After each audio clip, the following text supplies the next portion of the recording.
Hello नमस्कार दोस्तों, स्वागत है आपका भास्कर क्लासेज में। आज की अपनी इस वीडियो में हम 19 फरवरी 2021 की करंट अफेयर्स के ऊपर बात करने वाले हैं। दोस्तों, अगर आप हमारे चैनल पर नए हैं तो इसे लाइक से सब्सक्राइब जरूर कर सकते हैं। भास्कर क्लासेज आप यूट्यूब चैनल पर सर्च कराकर या यूट्यूब पर सर्च कराकर, इसके अलावा आप हमारे फेसबुक पेज से भी जुड़ सकते हैं। इसके अलावा आप हमारे टेलीग्राम पर भी जुड़ सकते हैं, जहाँ पर आपको सभी प्रकार के पीडीएफ्स और नोट्स प्रोवाइड करा दिए जाएंगे। इसके अलावा आप अगर आप बुक्स परचेज करना चाहते हैं तो आप हमारे टेलीग्राम पर आपको हमारी साइट का लिंक मिल जाएगा, वहाँ से जाकर आप बुक परचेज कर सकते हैं दोस्तों। इसके अलावा आप हमें व्हाट्सअप कर सकते हैं व्हाट्सअप ग्रुप में जुड़ने के लिए।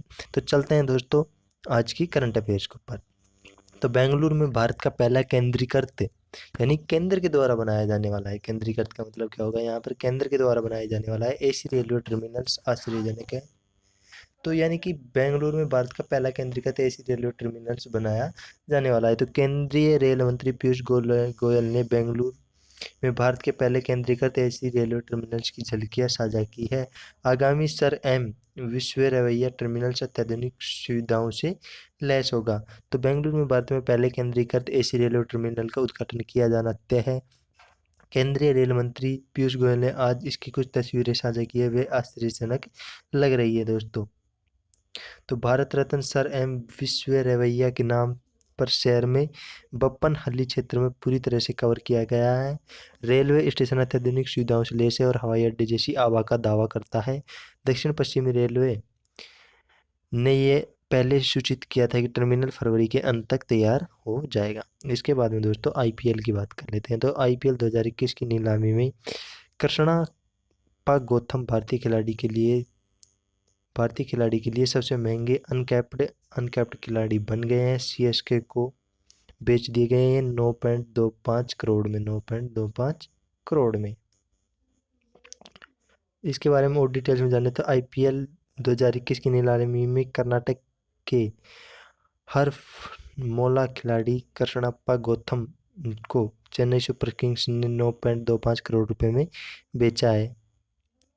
आईपीएल 2021 नीलामी कृष्णा गौतम को चेन्नई सुपर किंग्स को बेच दिया गया है। हाईलाइट क्या है इसके कि कृष्णा गौतम आईपीएल में सबसे महंगे अनकैप्ड के भारतीय खिलाड़ी बन गए हैं। गौतम को चेन्नई सुपर किंग्स को रुपए में बेचा गया था 9.25 करोड़ रुपए। आईपीएल 2021 की नीलामी से पहले गौतम को पंजाब किंग्स में रिलीज किया गया था। इसके बाद में क्वेश्चन अपना जो तीसरा पॉइंट आता है, रेल रोको आह्वान के साथ किसानों का विरोध और रेलवे का कहना है कि इससे हमें न्यूनतम प्रभाव पड़ रहा है। किसानों ने देश भर में रेलवे पटरियों के अवरुद्ध करने के साथ सिंधु सीमा पर प्रदर्शनकारियों ने कहा है कि यह साबित हो गया है कि आंदोलन पंजाब और हरियाणा तक सीमित नहीं था।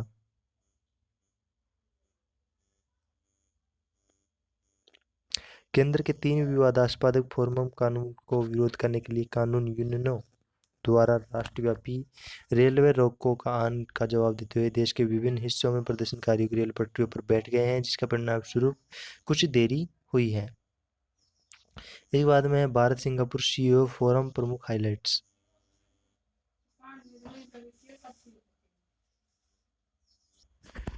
तो भारत सिंगापुर सीईओ फोरम, जिसे नवंबर 2018 में लॉन्च किया गया था, ने फिर अपनी बैठक आयोजित की है और उसमें आंतरिक व्यापार संवर्धन विभाग, कौन सा, डीपीआईआईटी में फिक्की द्वारा 18 फरवरी 2021 को बैठक का आयोजन किया गया था। बैठक के दौरान वाणिज्य और उद्योग मंत्री पीयूष गोयल ने कहा है कि दोनों देश ई कॉमर्स, स्मार्ट निर्माण, फिटनेस, फिनटेक और स्वास्थ्य सेवा के क्षेत्र में एक साथ काम कर रहे हैं। इन क्षेत्रों में देश एक बड़े बाजार का पेशकश करती है।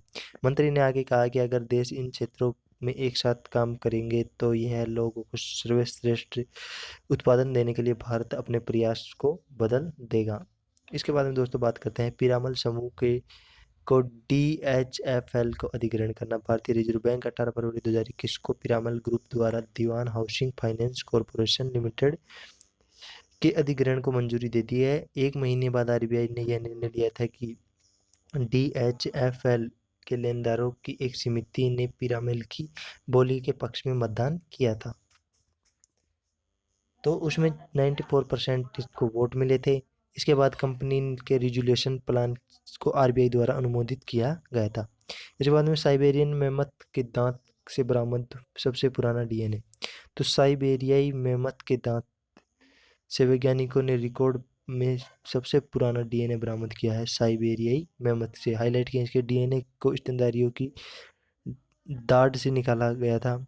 ये मेमथ में लगभग 1.2 मिलियन साल पहले उत्तर पूर्वी साइबेरिया में पाए गए थे। डीएनए बरामद किया गया और 3 अलग अलग मेमथ के अवशेषों का अनुक्रम किया गया। विशाल स्तनधारियों में विशाल स्तनधारी थे जो हिमयुग में परिदृश्य हावी थे। तो मेमथ के अवशेष को 1970 के दशक में शुरुआत में खोजे गए थे। हालांकि तब से डीएनए को निकालने के लिए नए वैज्ञानिकों तरीकों की आवश्यकता थी। तो दोस्तों इस प्रकार से थी हमारी आज की करंट अफेयर्स। मिलते हैं एक नेक्स्ट वीडियो में नेक्स्ट अपडेट के साथ।